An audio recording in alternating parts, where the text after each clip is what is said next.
저는 여러분들과 함께 하나님의 날개끈을 아래서란 제목으로 말씀을 나누고자 합니다. 많은 은혜를 받으시기 기도드립니다. 그래서 오늘 본문은 룻기서입니다. 그래서 먼저 여러분의 이해를 돕기 위해서 룻기서의 배경을 간략히 제가 언급하기를 원합니다. 그래서 이스라엘 사람 엘리멜렉과 그의 아내 나오미와 또 그 사이에서 태어난 두 아들 말론과 길료는 이스라엘 땅 베들레헴 지역에 살고 있었습니다. 그런데 어느 날 갑자기 이스라엘 땅에 흉년이 들어서 엘리멜렉 가족은 베들레헴 지역을 떠나 이방 나라 모압 땅으로 이주를 합니다. 그래서 모압 땅에 정착하여서 모압 땅에 살고 있는 도중에 불행하게도 엘리멜렉이 갑자기 죽게 되었습니다. 그리고 그 두 아들 말론과 기료는 각각 모압 여자인 오르바와 룻을 아내로 얻게 되었습니다. 그런데 또 불행하게도 갑작스럽게 나오미의 두 아들인 그 말론과 기론이 죽게 되었습니다. 이제 남은 사람은 나오미와 그녀의 며느리인 모압 사람 오르바와 룻밖에 없었습니다. 그래서 사랑하는 남편과 두 아들을 이방 땅에서 잃어버린 나오미는 상실과 슬픔 가운데 있었을 것입니다. 그리고 나오미는 자신의 고향 베들레헴에 흉년이 끝났다는 소식을 듣고 남은 생을 이스라엘에서 살면서 마감하고자 고향 땅으로 돌아가고자 합니다. 그래서 나오미는 두 며느리를 불러서 너희들은 아직 희망이 있으니 각각 너희들의 고향으로 돌아가서 새로운 삶을 살아라 라고 권면하고 홀로 이스라엘로 떠나기로 작정합니다. 이때 오르바는 자기 고향으로 돌아가지만 룻은 이 제안을 단호하게 거부합니다. 그래서 룻기 1장 16절 한번 다 같이 읽어보시겠습니다. 시작. 룻이 이르되 내게 어머니를 떠나며 어머니를 따르지 말고 돌아가라 강권하지 마옵소서. 어머니께서 가시는 곳에 나도 가고 어머니께서 머무시는 곳에서 나도 머물겠나이다. 어머니의 백성이 나의 백성이 되고 어머니의 하나님이 나의 하나님이 되시리니 이렇게 고백합니다. 그래서 룻은 어머니의 백성이 나의 백성이 되고 어머니의 하나님이 나의 하나님이 되신다고 선포하면서 어머니를 따라 같이 이스라엘로 가겠다고 합니다. 아마 룻은 시어머니인 나오미와 같이 살면서 하나님을 알게 되었고 살아 역사하시는 하나님을 체험하면서 이와 같은 결심을 하였을 것입니다. 그래서 나오미와 룻은 같이 베들레헴으로 와서 정착을 하게 됩니다. 그리고 룻은 먹을 양식을 얻기 위해서 추수하다가 떨어진 곡식을 줍기 위해서 보아스의 밭으로 가서 떨어진 이삭을 줍게 됩니다. 여기서부터 본문의 이야기가 시작됩니다. 그래서 오늘 저는 여러분들과 함께 본문을 통하여서 우리에게 줄 수 있는 메시지를 함께 나누겠습니다. 은혜 많이 받으시기를 기도드립니다. 첫째로 오늘 본문을 통해서 알 수 있는 메시지는 생명과 비전을 얻기 위해서는 하나님 앞에 머물러야 한다는 사실을 알 수가 있습니다. 그래서 우리 다 함께 2장 8절 한번 다 같이 읽어보시겠습니다. 시작. 보아스가 주우러 다른 밭으로 가지 말며 여기서 떠나지 말고 나의 소녀들과 함께 있으라. 이렇게 말합니다. 그래서 여기서 보아스는 룻에게 이삭을 주우러 다른 밭으로 가지 말라고 하고 여기를 떠나지 말라고 합니다. 그래서 표면적으로 보면 보아스가 룻에게 이러한 말을 하였지만 배후에 하나님께서 역사하셔서 이러한 말을 하게 된 것입니다. 그래서 하나님의 입장에서는 룻이 단지 이삭 주우러 가는 것이 목적이라면 보아스 밭이 아니고서도 다른 밭에 가서도 얼마든지 이삭을 주울 수가 있었습니다. 왜냐하면 추수하고 떨어진 곡식을 줍는 것은 이스라엘의 문화였고 전혀 법에 저촉을 받지 않는 것이었습니다.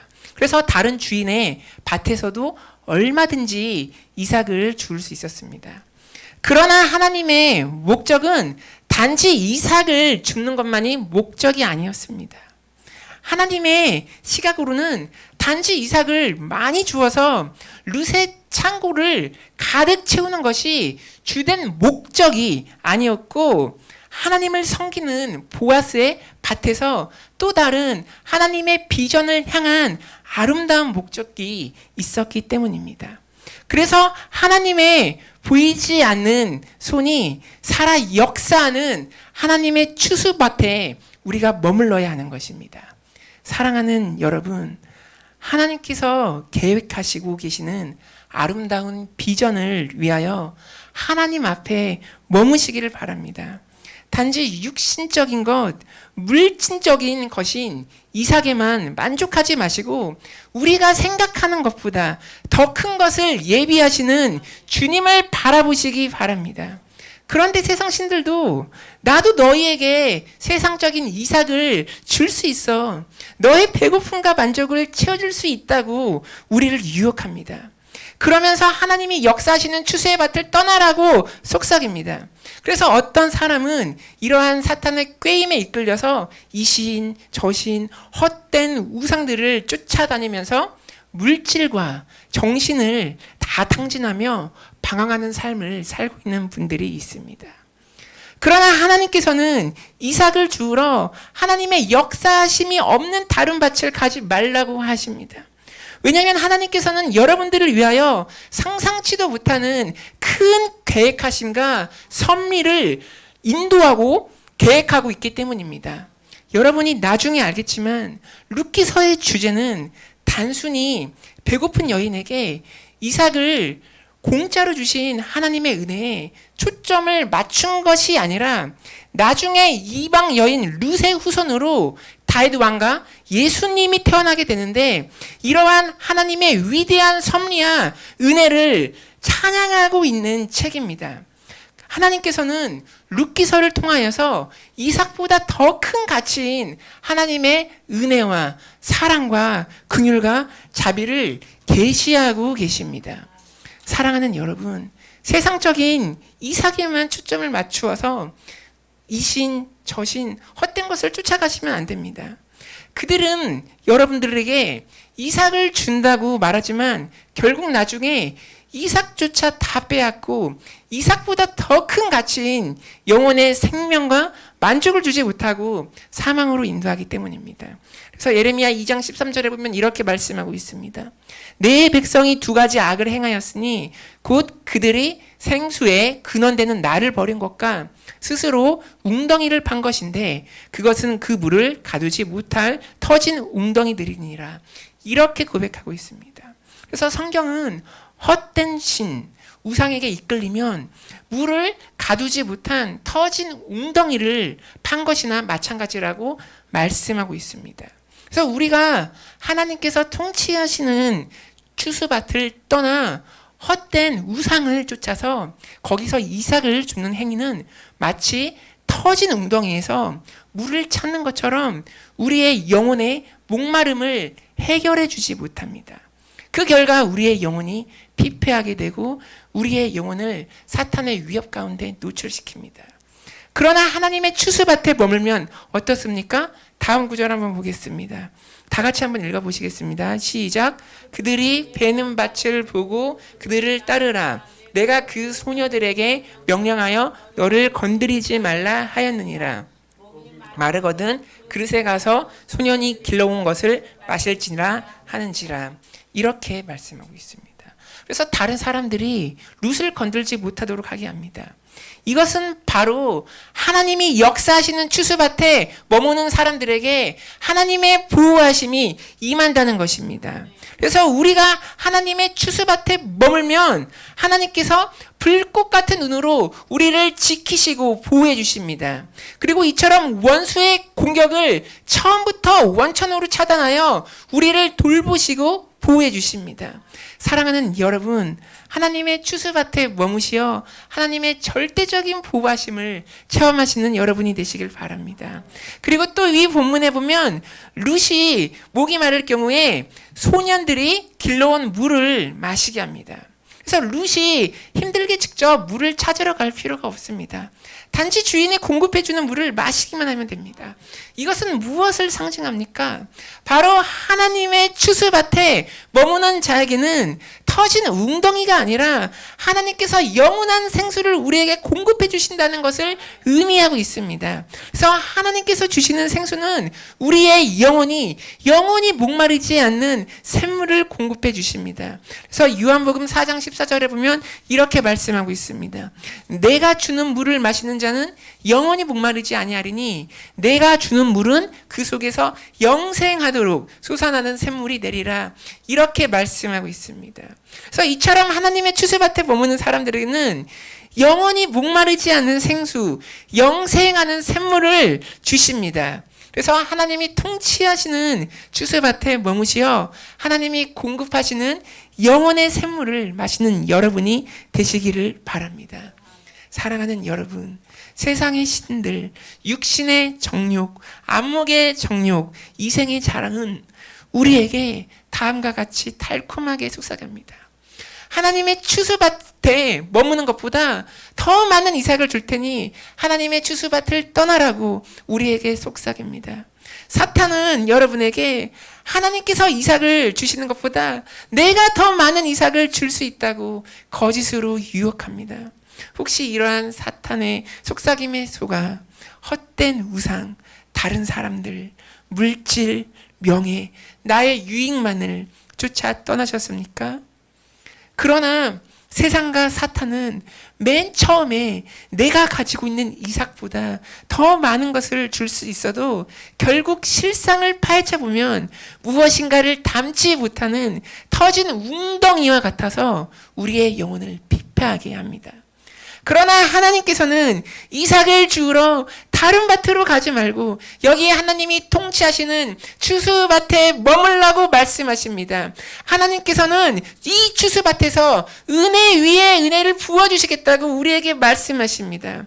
왜냐하면 하나님께서는 우리에게 이삭을 주실 뿐만 아니라 이삭과 비교할 수 없을 만큼의 하나님의 아름다운 영적인 비전과 영적인 섭리를 우리에게 부여하시기 때문입니다.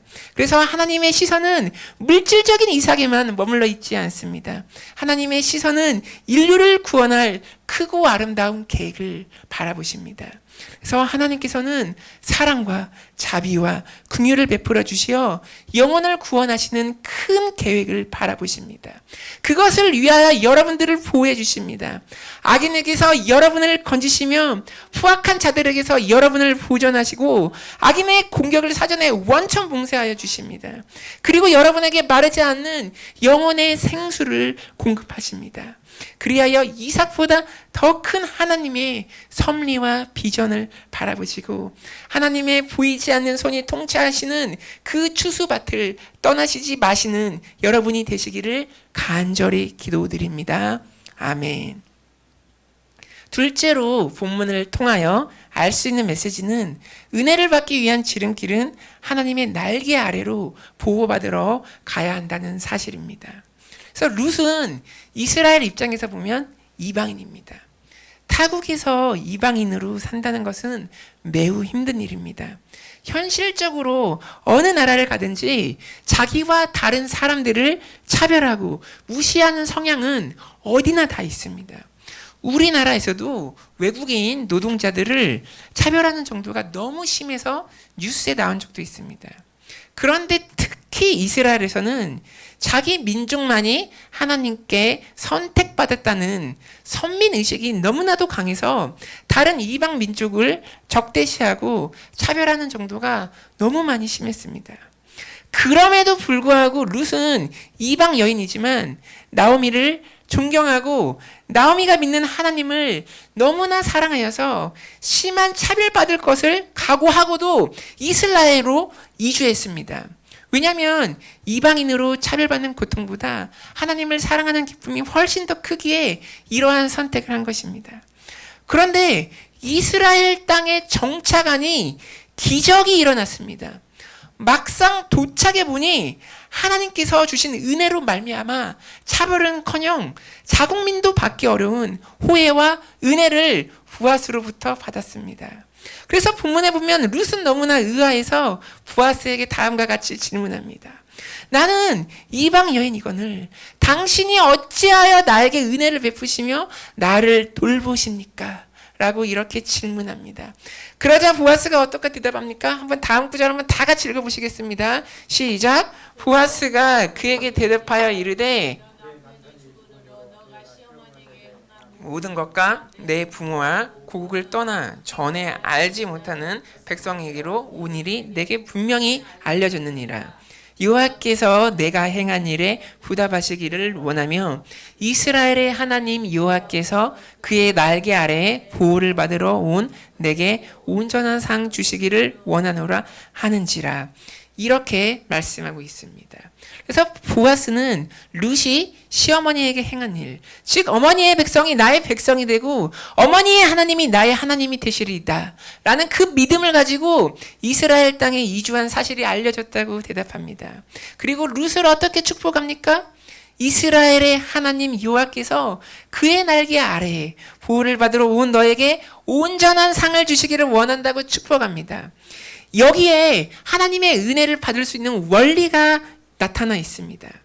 나의 인생의 기로에서 갈림길에서 나의 욕심과 나의 비전이 아니라 하나님의 뜻을 최우선적인 가치로 두고 하나님을 따라가면 하나님께서 보이지 않는 손으로 은혜를 베풀어 주신다는 사실입니다. 구체적으로 하나님을 따라가는 길은 전능하신 하나님의 날개 아래에 보호를 받으러 오는 길입니다. 그래서 하나님 날개 아래 거하는 것을 하나님께서 가장 기뻐하십니다.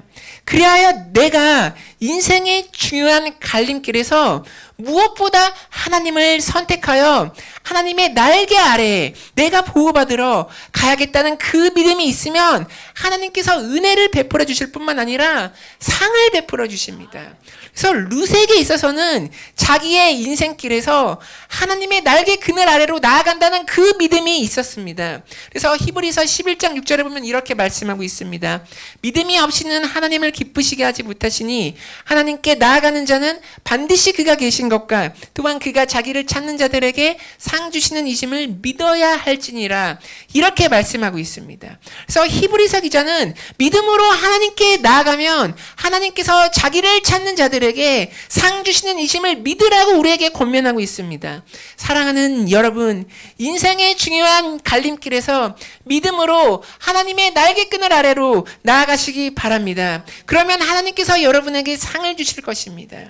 또한 시편 기자는 믿음으로 하나님의 날개끈을 아래 거하는 사람을 어떻게 표현하고 있습니까? 시편 36편 7절에서 9절에 보면 하나님이여 주의 인자하심이 어찌 그리 보배로우신지요. 사람들이 주의 날개 그늘 아래에 피하나이다.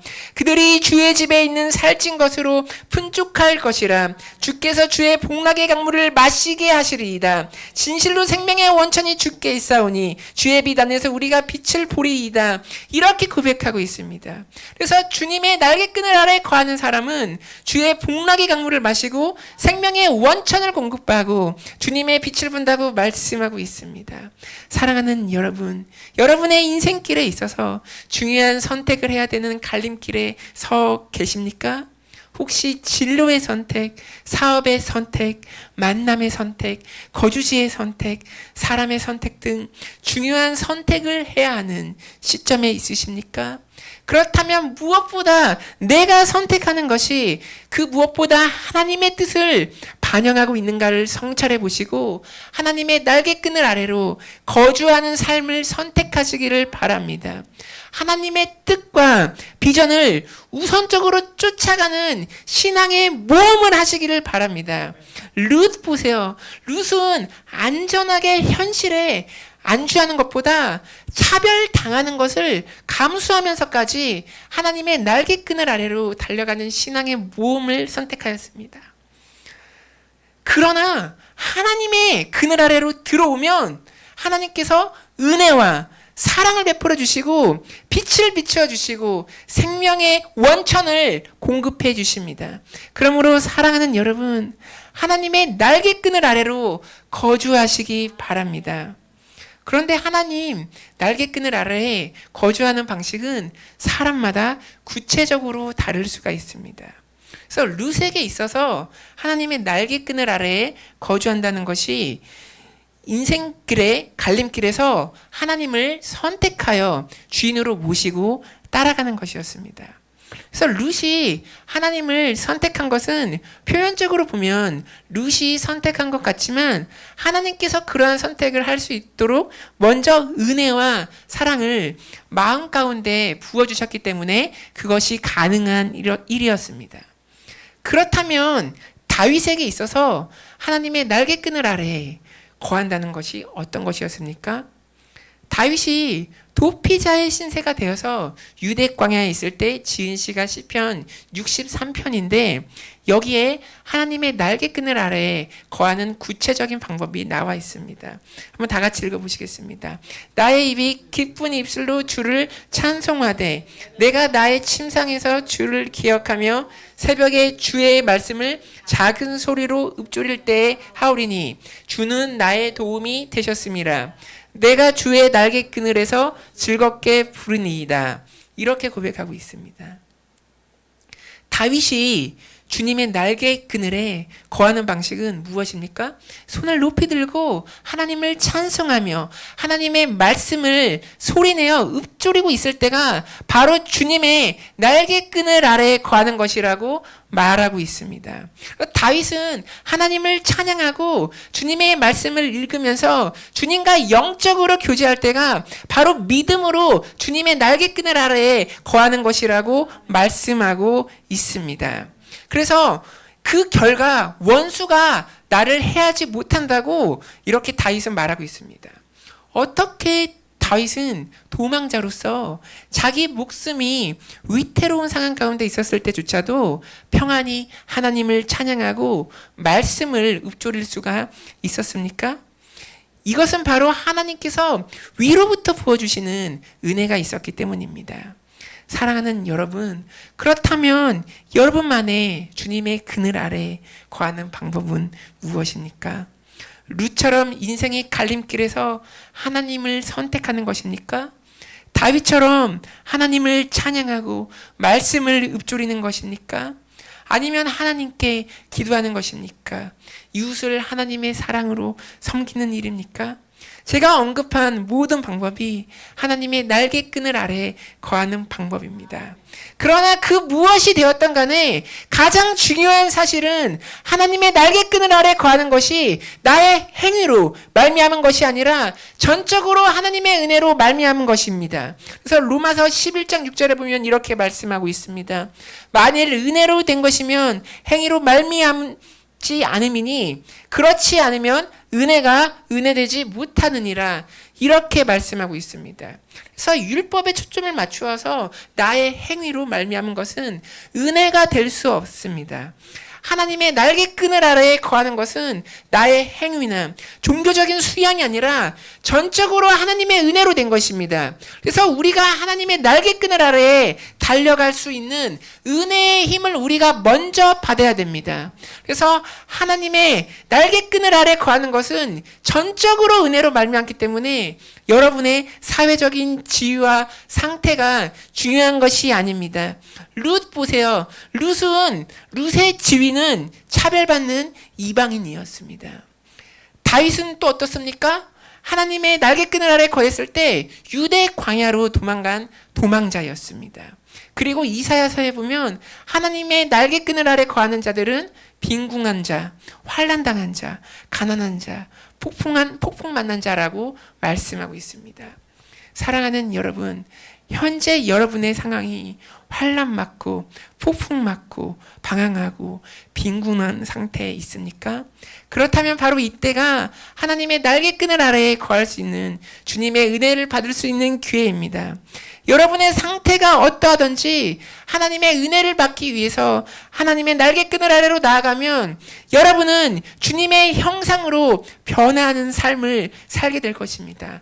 주님의 형상으로 변화하는 자녀가 될 것입니다. 것입니다. 주님의 영광을 보게 될 것입니다. 성령으로 변화하는 삶을 살게 될 것입니다.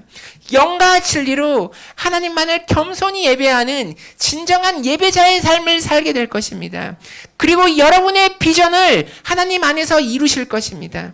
그래서 이러한 변화를 체험하시는 여러분이 되시기를 간절히 기도드립니다. 아멘. 셋째로 본문을 통하여 알 수 있는 메시지는 은혜 받을 자격이 없는 우리에게 은혜를 베풀어 주신 주님께 감사하고 기쁜 마음으로 반응해야 한다는 사실을 우리가 알 수 있습니다.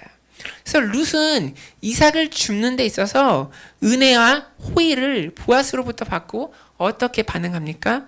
룻기 2장 13절에 보면 이렇게 말씀하고 있습니다. 룻이 이르되 내 주여 내가 당신께 은혜 입기를 원하나이다. 나는 당신의 하녀 중에 하나와도 같지 못하오나 당신이 이 하녀를 위로하시고 마음을 기쁘게 하는 말씀을 하셨나이다 하니라. 이렇게 말씀하고 있습니다. 그래서 룻 자신은 보아스의 하녀보다 더 못한 존재임에도 불구하고 은혜를 베풀어 주심에 감사하고 위로를 받았고 자신의 마음을 기쁘게 하였다고 반응합니다. 이러한 룻의 고백을 들으시고 누가 생각나십니까? 맞습니다. 예수님이 생각나실 것입니다. 우리들은 주님의 천사들보다 존재론적으로 못한 존재이고 예수님의 은혜를 받을 수 없는 존재임에도 불구하고 은혜를 베풀어 주시고 자녀 삼아 주신 주님이 생각나실 것입니다. 예수님께서는 죄인 중에 괴수인 우리를 위하여 성령으로 성육신하시어 우리의 죄를 십자가에서 다 짊어지시고 속량하시는 은혜를 베풀어 주셨습니다.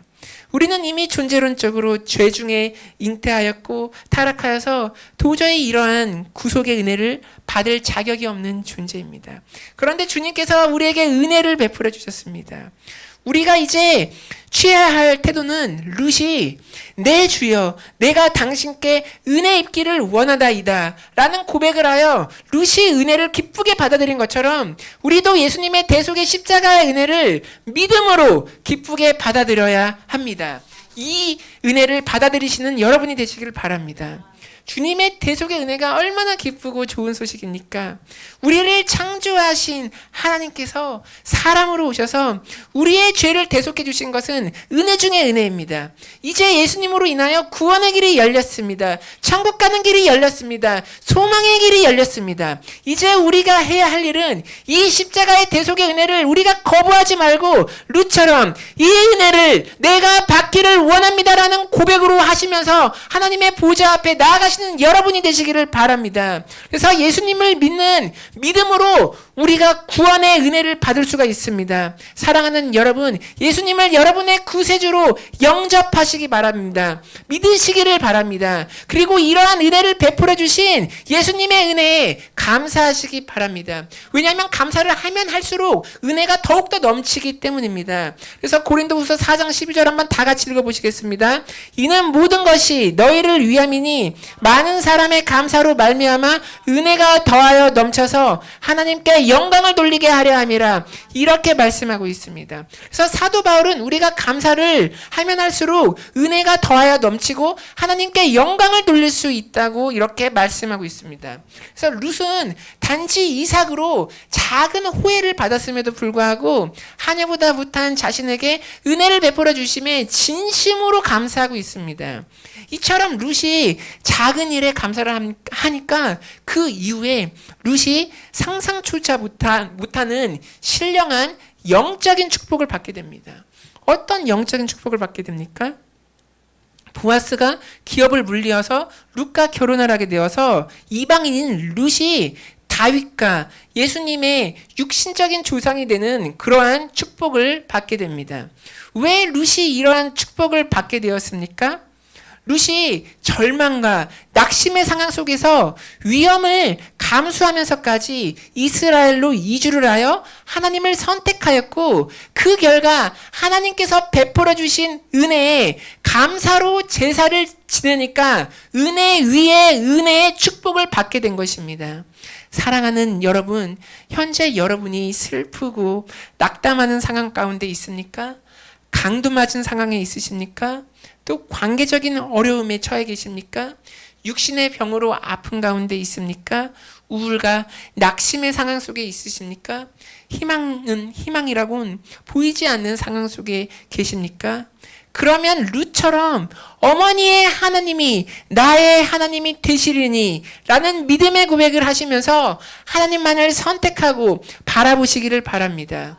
그리고 도저히 은혜를 받을 수 없는 죄인은 우리에게 예수님께서 베풀어 주신 구원의 은혜에 기뻐하시며 감사하시기를 바랍니다. 그 은혜를 거부하지 마시고 룻처럼 기쁨으로 받아들이시기 바랍니다. 그러면 예수님께서 여러분이 드리시는 감사의 제사를 받으시고 은혜 위에 은혜를 여러분의 삶 위에 베풀어 주실 것입니다. 여러분이 상상치도 못한 영적인 은혜를 베풀어 주실 것입니다. 하늘의 문을 열어주실 것입니다. 천국 열쇠를 주실 것입니다. 은혜 위에 은혜를 사모하셔서 승리하시는 신앙생활을 하시는 여러분이 되시기를 간절히 기도드립니다. 아멘. 말씀을 맺겠습니다. 첫째로 생명과 비전을 얻기 위해서는 하나님 앞에 머물러야 됩니다. 보아스는 룻에게 자신의 추수의 밭을 떠나지 말고 여기에 머물라고 합니다. 왜냐하면 하나님께서 통치하는 영역에는 하나님의 큰 섭리와 계획이 있기 때문입니다. 그리고 하나님의 보호하심이 있고 마르지 않는 영원한 생명수를 공급하십니다. 그러나 사탄은 더 많은 이삭을 줄 수 있다고 하나님의 통치하는 추수의 밭을 떠나라고 우리를 유혹합니다. 이러한 사탄의 말에 귀를 기울이지 마시고 보이지 않는 하나님의 손이 역사하는 영역을 떠나지 마시고 하나님의 큰 계획과 아름다움을 성취하는 여러분이 되시기를 기도드립니다. 둘째로 은혜를 받기 위한 지름길은 하나님의 날개끈을 아래 거하는 것입니다. 룻은 하나님의 날개끈을 아래 거하기 위해서 차별을 감수하면서까지 하나님을 선택하여 이스라엘로 이주하였습니다. 이것은 인생의 갈림길에서 하나님만을 선택한 믿음의 결단입니다. 다윗은 도피자로 살면서 하나님을 찬양하고 하나님의 말씀을 읊조리는 것이 하나님의 날개 그늘 아래에 거하는 것이라고 하였습니다. 그래서 하나님의 날개 그늘 아래는 은혜와 평안함과 안식과 사랑이 있습니다. 여러분에게 있어서 하나님의 날개 그늘 아래에 거하는 것은 무엇입니까? 하나님의 날개 그늘 아래에 거하는 것은 그 무엇보다 나의 행위로 되는 것이 아니라 전적으로 하나님의 은혜로 되는 것입니다. 하나님의 값없는 은혜이기 때문에 여러분의 사회적인 지위나 상태에 관계없이 누구나 은혜를 받을 수 있습니다. 현재 여러분의 상황이 환락맞고 폭풍맞고 방황하고 빈궁하는 상태에 있으십니까? 그렇다면 바로 이때가 하나님의 날개끈을 아래에 거할 수 있는 주님의 은혜를 받을 기회입니다. 그 은혜를 체험하시는 여러분이 되시기를 기도드립니다. 셋째로 은혜 받을 자격이 없는 우리에게 은혜를 베풀어 주신 주님께 감사하고 기쁜 마음으로 반응해야 됩니다.